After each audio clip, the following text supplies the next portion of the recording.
When the world screeched to a violent halt, it got pretty strange. And then, it got kinda nice. 2020, you know what happened. It forced everyone to take stock on what it's really like to be stuck in our homes, especially for the non-reclusive types. But personally, I dealt with it by playing a little something called video games. Video games, if done with care and passion, can be the best way to experience art that humankind ever conjured up. We are in the age of interactive storytelling. We went from cave drawings to books to paintings to movies and now to video games. Some of my favorites is when history is adapted into the digital space, which brings me to my other form of escapism. With loving history, it's not just solely that we are doomed to repeat it if we don't learn from it, but these are some of the best stories ever to come out of the human race. Events in history really are stranger than fiction, and a whole lot more interesting, I promise.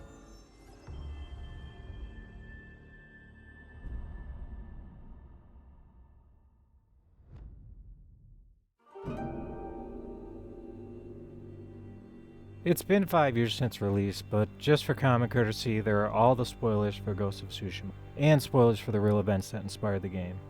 Now, a game like Ghost of Tsushima wears its inspiration on its sleeve. It's not hard to tell where it pulls its setting from.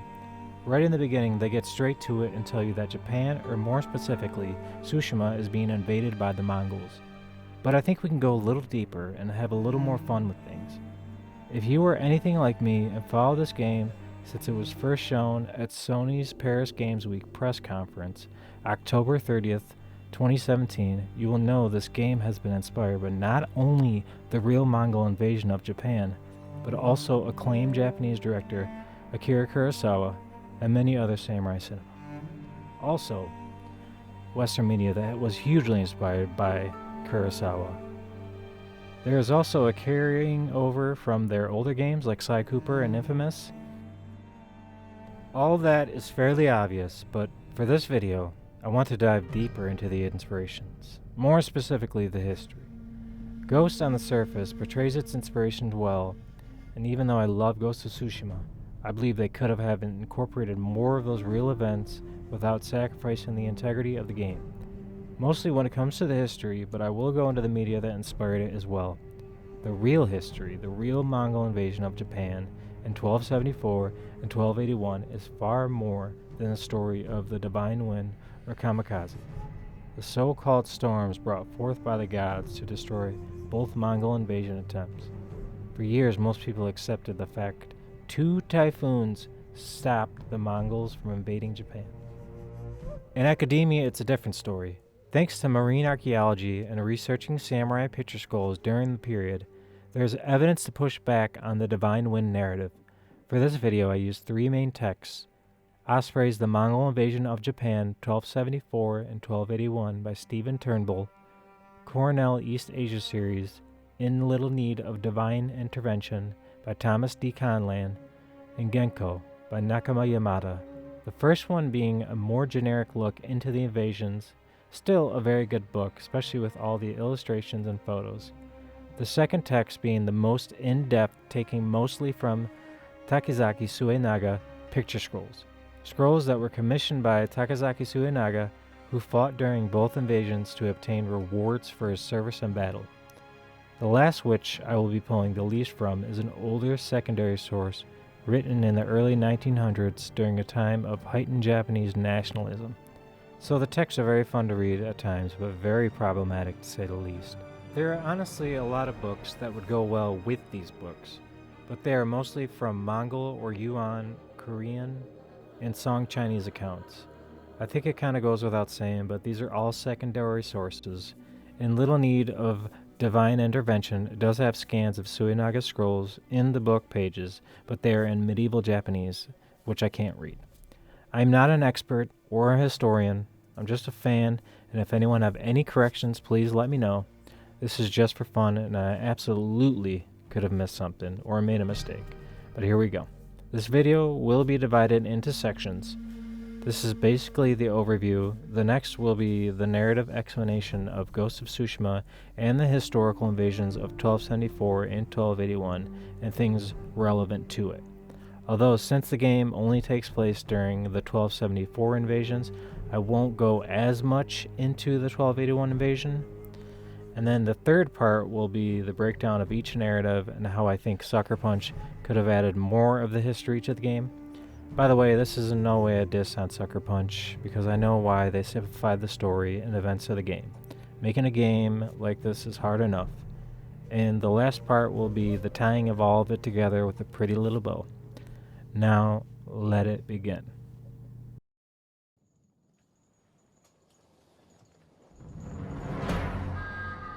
November 2nd, in the year 1274, a large Mongol fleet ordered to sail east by the great Kublai Khan, the grandson of the even greater Genghis Khan, to further the great empire of the Mongols. They sailed towards Japan. Their first stop is the island of Tsushima. When they make landfall, they are greeted by a very small army of Japanese samurai, led by their Jito. They stand no chance against the superior force of the Mongols. The Japanese are decimated. After their victory at Tsushima, the Mongols make their way towards Iki Island to do the same, and then mainland Japan at Hakata Bay.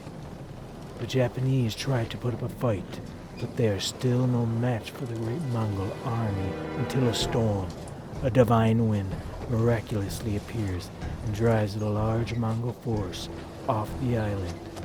Japan is saved, at least for now. After 7 years, in 1281, the Japanese are getting ready for a second invasion from the Mongols.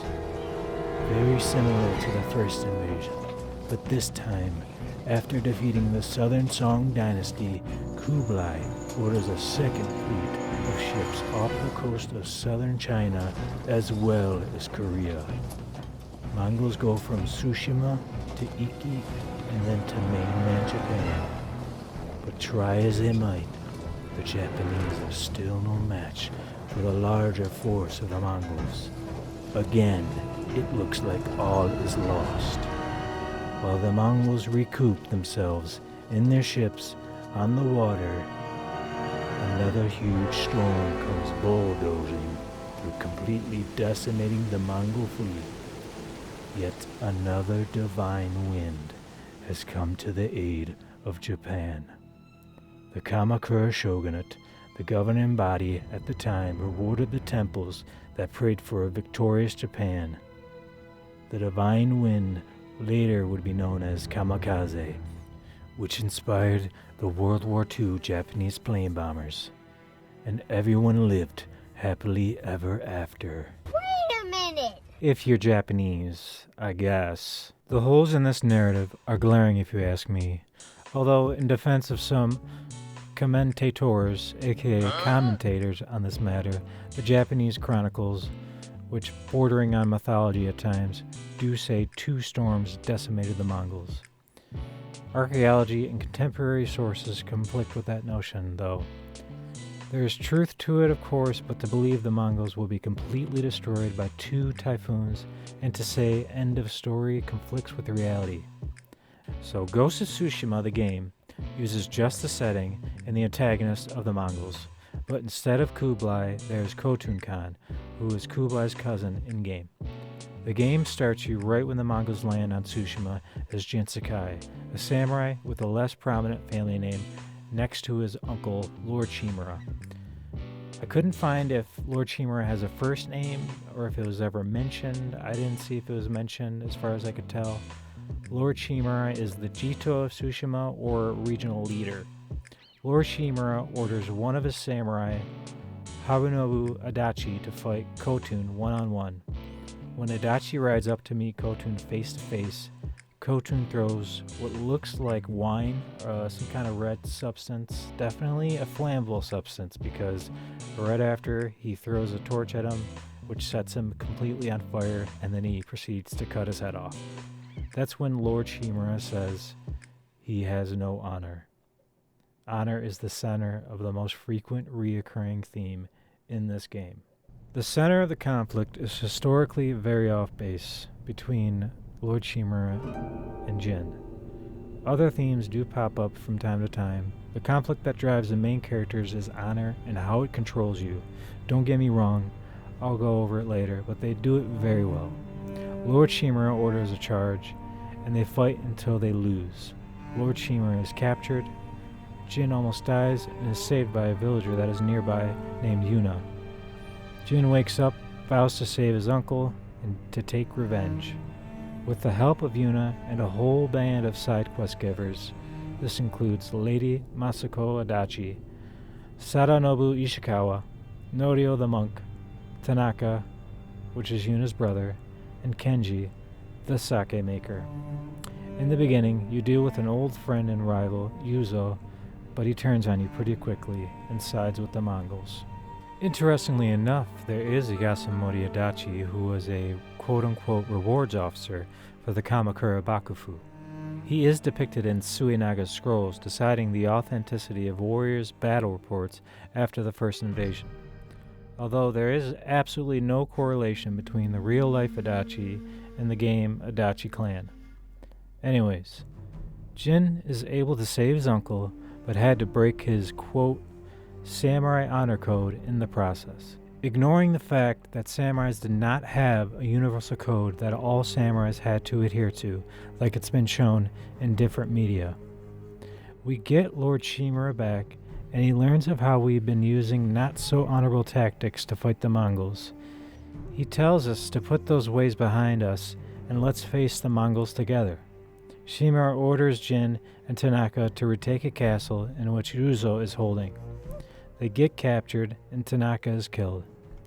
Jin escapes and Shimura comes with a force to recapture the castle, but there are many casualties because the Mongols have many explosives on a very narrow bridge. In defiance of his uncle, Jin, trying to save lives, sneaks into the Mongols' base and poisons their food supply, as well as killing Yuzo. Despite saving lives, Shimura, of course, is very angry. Jin is arrested, but then later is helped by his allies to escape. Unfortunately, this is where you lose your best bud, your horse. After shedding all of your tears, Jin escapes to a new base and finds out the Mongols are going to use the same poison he used on them. They are going to use it on the Japanese mainland. Before heading to the Mongols, he leaves a note for Lord Shimura, asking him to meet him with a force to stop the Mongols. Shimura shows up to Port Izumi. Jin sneaks in while the Mongols are distracted and kills Khotun Khan. The Mongols lose their leader and they give up. In 1274, in real life, they actually go to the mainland in Hakata Bay for the Battle of Bunai, and that's where they were pushed back to Korea. Lord Shimura still can't let Jin go without consequences. He says the shogun ordered Clan Sakai disbanded and the execution of Jin Sakai. At this time, the shogun wasn't the most powerful. It was the shiken, the regent to the shogun, established decades earlier. And at this time, his name was Hojo Tokimune. Which makes me question, would the Kamakura Bakufu order Jin's death after his efforts saved Japan, even though it was common in this period for governing bodies to use espionage in regards to obtaining or keeping power? They just didn't refer to them as shinobi. I honestly could see a real Jito like Shimura getting angry, especially if he forbade Jin from not fighting like that. Putting aside the honor trope, you could argue Shimura didn't want Jin to put that kind of reputation on his family name because Japanese clans most definitely wanted a good and long-lasting legacy. But Jin just saved the Bakufu from a terrible headache, so it's hard to believe, at least to me, that they would order Jin's death. I think a better thing to do would be to leave out the idea of the shogun wanting Jin to be put to death for his tactics, but make Shimura still obsessed with honor, but more of controlling your legacy way. This, to me, adds more character to Shimura and respects the history more.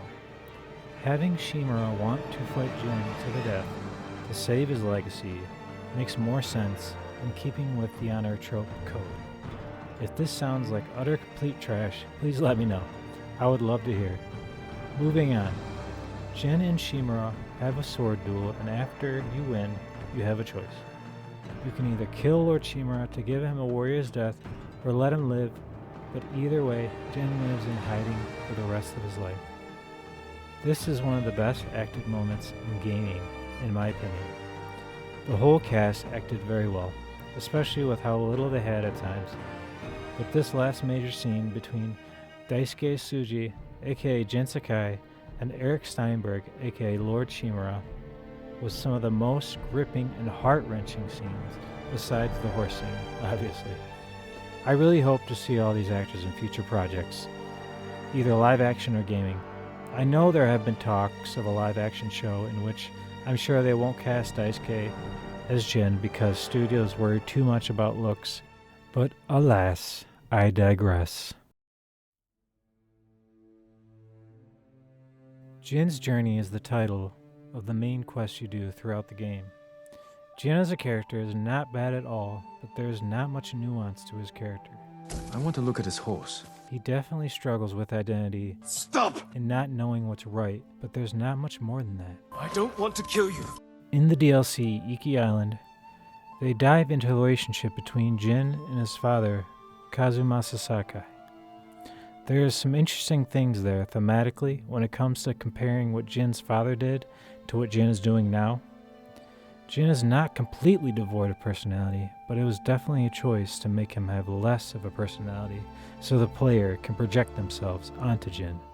But please don't get me wrong, Jin is a great protagonist, but compared to many others, he is just a tad simple, but I love him to be honest. In his flashback scenes when he is a child, he shows more dynamic emotions, but I guess you wouldn't want a badass Shinobi samurai showing fear. In real life, I found no figures with the name Sakai, or anyone that may have inspired Jin or Clan Sakai. Hence, there were a couple prominent figures on the islands of Tsushima and Iki. Tsushima was the first stop in the Mongols' 1274 invasion, so it was the task of So Sukekuni, the Jito of Tsushima, to gather his 80 samurai and their followers to defend Tsushima. Their ships were spotted making landfall, which gave Sukekuni time to organize an army. In the Hachiman Gurokun, the Japanese chronicles of the period, they tell the tale of the local shrine of Hachiman catching fire but was quickly put out, and then a flock of doves sat on top of the building. So once the news reached Sukekuni, it was seen as a warning. After hours of fighting, Sukekuni was able to send a message to the Dazaifu, Kamakura Bakufu, confirming the war had started. Sukekuni lost more than half of his men and his own life as well. Most people with passing knowledge of these events will usually say the Japanese were always outnumbered 10 to 1, but it's never that simple, of course. Regarding numbers, we don't have a clear consensus, but Conlan points out the Mongol accounts as being the more conservative estimation. The Yuan-shi, the Mongol account, asserts they were outnumbered by the Japanese, while the Japanese claim the opposite in 1274. After Sukekuni's defeat, it was Taira Kagetaka, the Jito of Iki's turn to battle the Mongols. Not unlike Tsushima, Kagetaka gets word from Tsushima of the Mongols and goes on the defense. The Mongols land on the north side of Iki, and the arrows were too much for Kagetaka. So him and his men retreat to Hinotsume Castle to hopefully wait for the reinforcements. Unfortunately, most of the inhabitants had met a horrible ending. Kagetaka tried to muster a force to face the Mongols head-on, but were met with a human shield made of their fellow countrymen. They put their bows down, drew their blades, and charged them. That's wild. With no hope of winning, Kagetaka escapes the battlefield and commits seppuku with his family. Any more survivors had holes drilled through their palms, with rope tied through and hung on the outside of Mongol ships. Wow. The only survivor being Kagetaka's daughter, Katsurahime, and one of his samurai. They were first spotted sailing in the vicinity of the Matsuura Peninsula, southwest of Hakata Bay, where the final battle of 1274 would take place. Some local Waco, sort of like pirates, led by Matsuura To, who was their leader, tried to intersect the Mongol fleets but suffered heavy losses. These same groups would, in the past, raid the Korean coastline and infuriated Kublai, which soured the Japanese relations beforehand. These events definitely inspired the Iki Island DLC in Ghost. Someone correct me if I'm wrong, but I don't think Black Hand Riku, who was in the game, did any raiding on the Korean coast, just raiding an Iki Island for some reason. I get they're trying to paint him as this menacing person, but wouldn't him being indiscriminate be more menacing? Also, I don't think the Mongols dealt with any pirates before the invasions. At least some documents you could find that talk about invasions in Korea. Needless to say, the Waco were a small footnote in the 1274 and 1281 invasions. Going forward, these events are not in the game at all.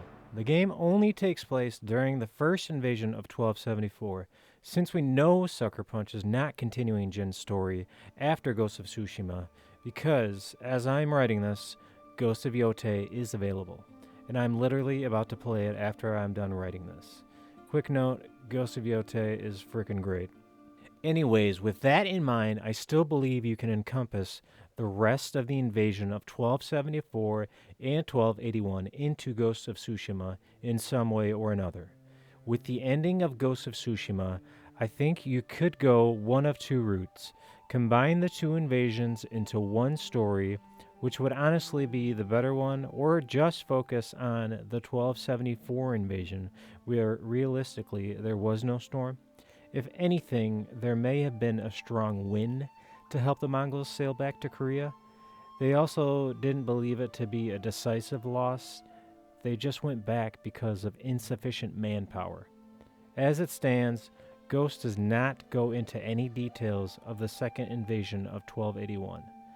Yuna and Jin mention a storm is coming, but that could have just been foreshadowing and symbolizing Jin as the storm, since the weather can be dictated by Jin's action as a gameplay mechanic. I think it also foreshadows the consequences Jin will have to face after the last battle with his uncle Lord Shimura.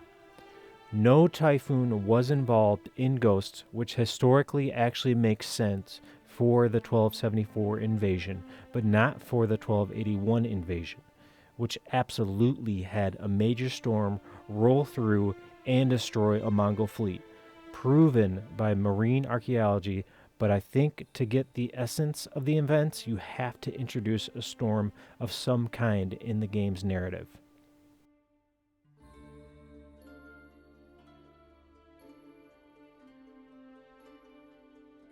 The obliterations of Tsushima and Iki in terms of historical essence are for sure in the beginning of Ghost, but it starts to get unrealistic when the honor trope becomes the center of Jin's story. I actually really like the characterization of Clan Adachi. The fact that Horonobu Adachi darted out to fight Khotun mirrors the real-life Takazaki Suenaga and many other samurai, or Gokinin, who would put themselves in harm's way to find and defeat opponents to obtain glory as well as rewards from the Kamakura Bakufu for proof of said glory. Although sometimes it did not work out, like with Suenaga, who was denied for not enough evidence of his deeds, but later accepted, as well as Horonobu, who got his head cut off. Lady Masako is probably my favorite character in Ghost. She is not any more fleshed out than Jin as a character, but I really love the actor, Lauren Tom's portrayal. Whatever, I love all the acting, but Lady Masako feels all too real. When someone loses their whole family and the hatred for who destroyed it consumes you, that family bond and legacy ring true with history. It's true, there wasn't a universal honor code for samurai, but there was most definitely honoring your family's name and making sure your family's legacy holds true. What's really amusing are all the accounts of samurai disobeying their higher-ups to gain glory in battle so they in turn can earn money, land, and status from the Bakufu. Suinaga once forgot his helmet, so he made a makeshift one out of shin guards, was actually able to board a ship and defeat his opponents. Now, switching from the Japanese side to the Mongol side real quick. We all know them, the Mongols. One of the most feared empires and warriors known throughout history, correct? They conquered a lot of regions, but they wouldn't just rule over the population. They would conscript soldiers, integrate with the culture, and sometimes convert to the local religion, or marry into the royal families. Most of the Mongolian fleet was made up of Korean and later Song Chinese soldiers once Kublai's armies defeated the southern Song Chinese after their first invasion of Japan. One of the reasons Japan knew the Mongols were coming was because Song Chinese traders had given Japan warning of Kublai's transgressions. I think Sucker Punch passed up a great narrative component in not expanding on the humanity of the Mongols. I think besides the honor trope, this was such a missed opportunity on making Ghost that much richer than it already was. Can you imagine?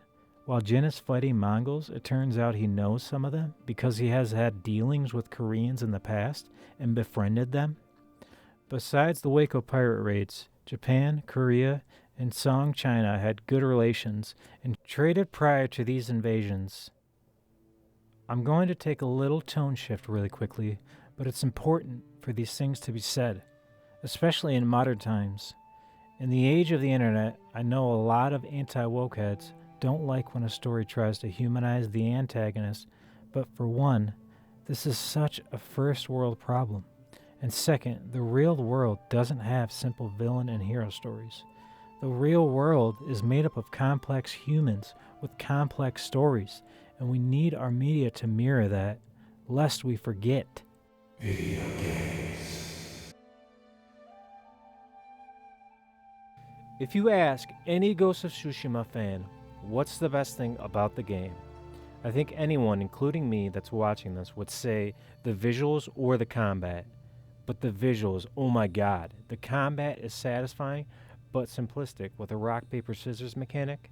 Not to say there are no other elements to it, but it gets the job done. The visuals are really bringing home the bacon on this one, and I think there is one gigantic source to thank for that. Akira Kurosawa is the old standard when it comes to samurai cinema, but he is also just one of the greatest filmmakers ever, says your favorite filmmakers, I promise you. But there is one film in particular that snatches credit for inspiring Ghost's visuals, and that film is Ran. Ran was released in 1985, directed by Kurosawa himself, and produced by Japanese and French production teams. I cannot find any official sources on these next pieces of information, so take it with a grain of salt. The fact that the producers were French and Japanese could lend credence, but Kurosawa had some commercial failures before the release of Ran. Therefore, it didn't have the funding to finish, as well as his wife passing away during filming, and his eyesight started failing him at this time. Some fans of his in France decided to help him finish filming, and he took his hardships in stride and finished filming. If those last things are true, it makes sense because you can feel it coming through in the film.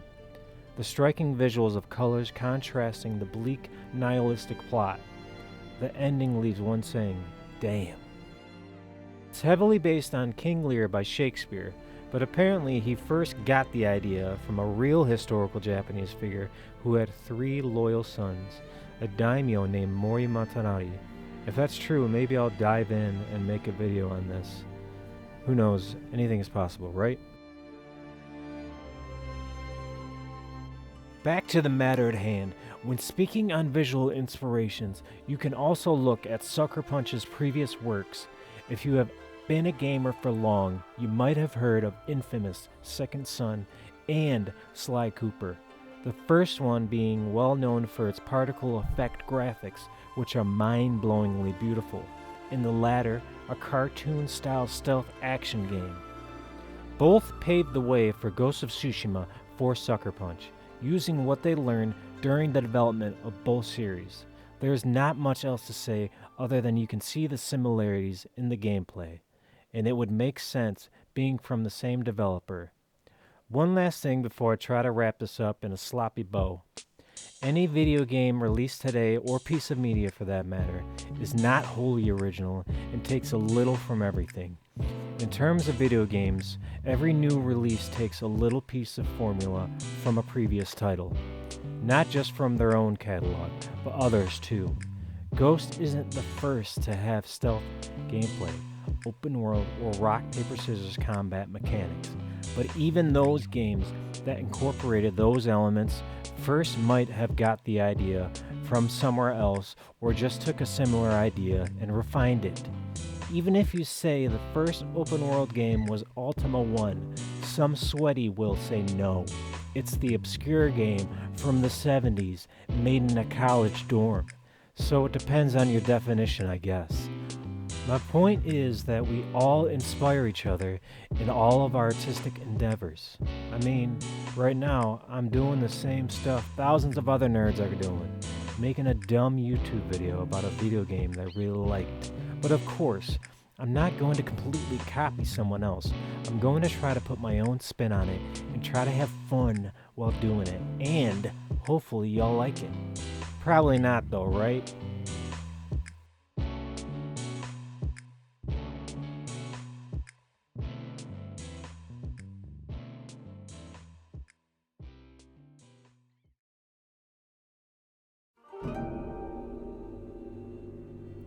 A misconception that permeates too many media spaces is the Japanese were saved by a typhoon.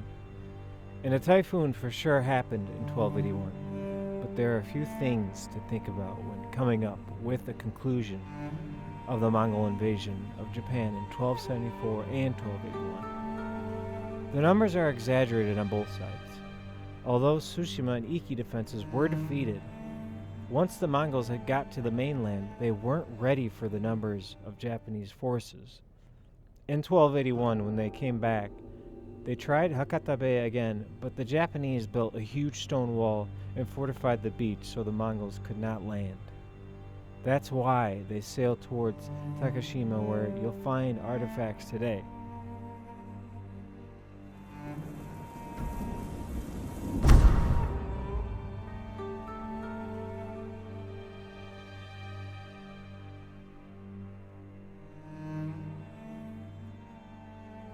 While the Mongols had giant fleets to carry many soldiers, the Japanese had smaller, more maneuverable boats to get around them and board these fleets, and then quickly attack. In marine archaeology is where they have evidence of a storm, but it's still not enough evidence to decisively say that a typhoon won the war for the Japanese. It's more likely that it was the last straw in an already losing battle on a camel's back.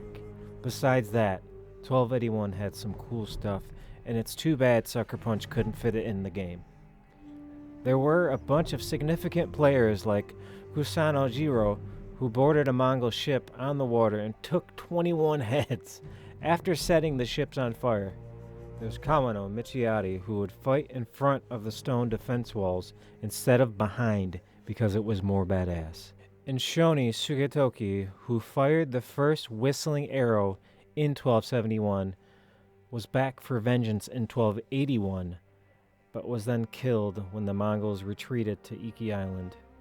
So, they deified him in a shrine on Iki Island. There are so many more stories from this period like this from both the Mongol and Japanese side, and it honestly needs hours of video to cover it all. Man, I love this type of stuff all day. There are many reasons why, but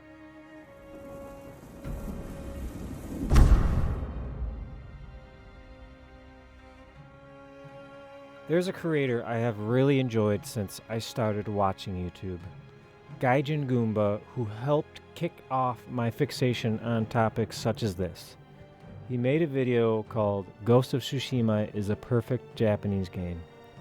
In it, Gaijin Guma has said, and I don't think he's changed his stance since that was made around Ghost's launch, but he has said Ghost of Tsushima is the best representation of a samurai in a video game. And I agree mostly with that statement. It absolutely is the best game where you play as a quote-unquote samurai. It encapsulates the total feeling and spirit of being a samurai so well. Nature being a representation of kami and its preservation of it being very important in Shintoism is a big focus in the game, coming through ghost visuals like with the wind guiding you, the bird guiding you, and the weather tied to your actions. I respect Gaijin a lot, and with respects to the Western gamers, he is right about using cultural shorthand to make it easier for gamers to absorb media.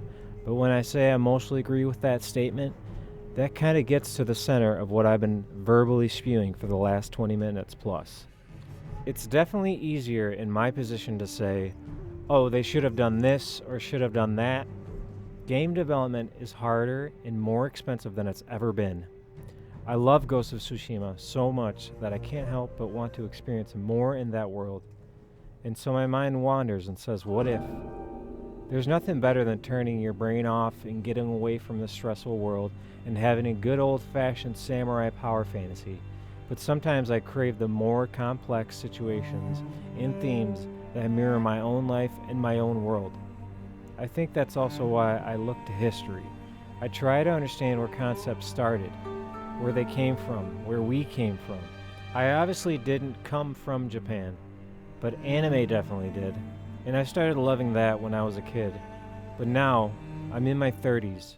Japanese culture inspired anime, but so did Disney, and so on and so on. Ghost has an 83 on Metacritic and an 84 on OpenCritic. It's got a 90 on user scores, but I firmly believe these points I'm making would take the game to the stratosphere, into the 100 or 10 out of 10 spot, into even greater greatness, if you will. Devs and publishers need to understand that their fans are not dumb. Well, maybe sometimes. Anyways, they can figure things out if they put a foreign concept in a game, especially if it's good and we like it. We have the internet now. Even though there's a lot of misinformation and disinformation, believe it. Many games put databases in their games for unfamiliar terms, games like Nioh and Nioh 2 for all the yokai enemies. Sorry, it's probably bad to compare Ghost to another game, but I also freaking love Nioh. Anyways, this video is not attacking or even critiquing really, I'm just loving the game more.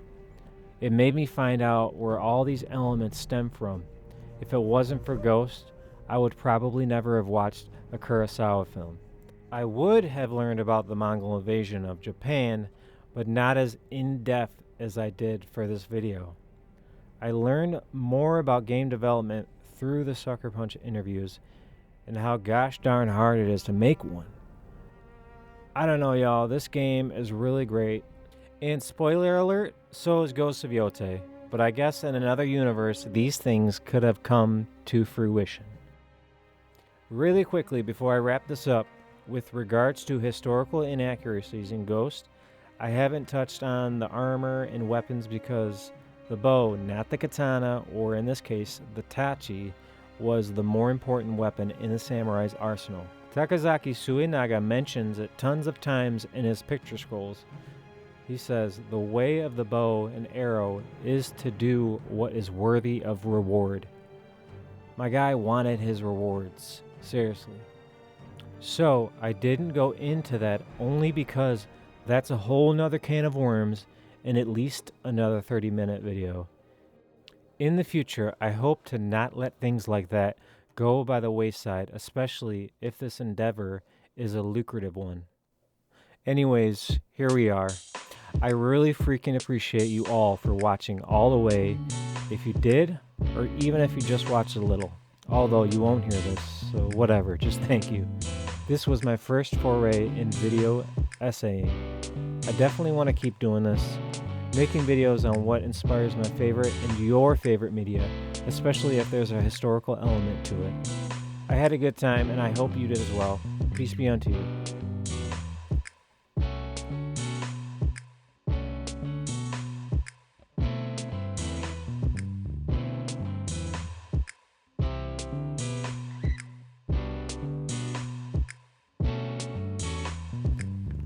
Shimura still can't let Jit go.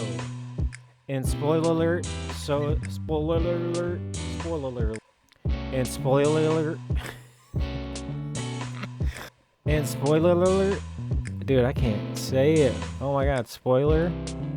So, here we are.